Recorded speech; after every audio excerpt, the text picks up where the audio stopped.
Hello and welcome to another edition of Real Talk. Well, it's good news all around, both internationally and here on the domestic fronts.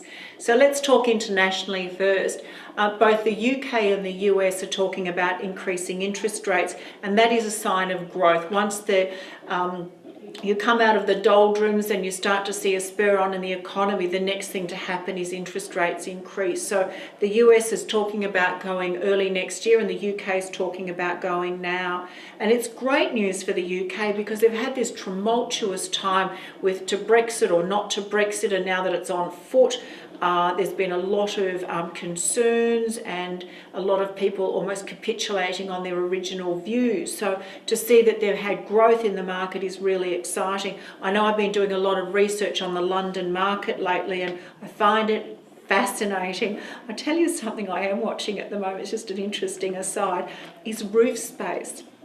So at the moment, I'm speaking with a London agent about a really groovy building where the developers bought the whole, it was actually a house, a three-storey house, and he's divided it up into flats. And he's made a causeway for the stairs to go up, and you can actually buy the attic space and the top of the roof to build another apartment. And it's the going concern is about £25,000 at the moment, so that's just an interesting aside.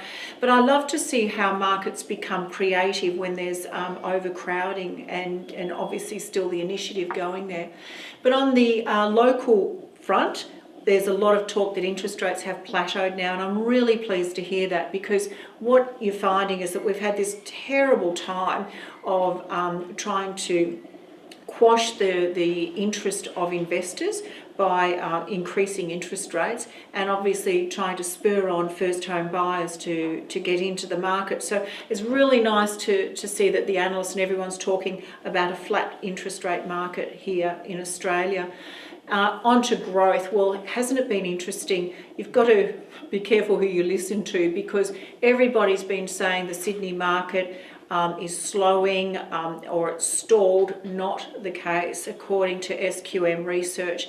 In fact, Sydney went, last month was down 2%, it's up 5% this month, and we're having exactly the same effect in Melbourne. With the grand final, things are a little bit quiet, but we actually had 75% clearance rate on the weekend. But more importantly, I hope you're all sitting down, Melbourne house market year to date has grown 21%. It is off the scale. So if you look at the figures, we've had 13.9, 15.2, but year to date 21%. Now that can obviously change because we've got November and December to roll through. Could go up too.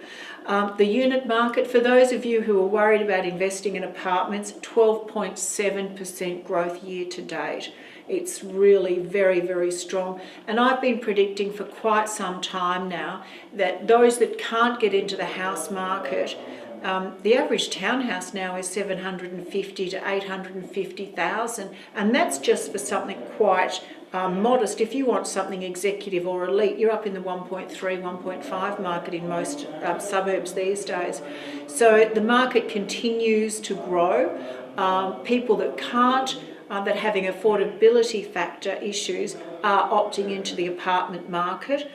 We haven't had the approvals that we were expecting. In fact, there's a lot less being built now. All the cranes in the sky that we see now, they were approved 2-3 years ago. So I think that for the investors, sit tight, rents are going up and prices are really strengthening.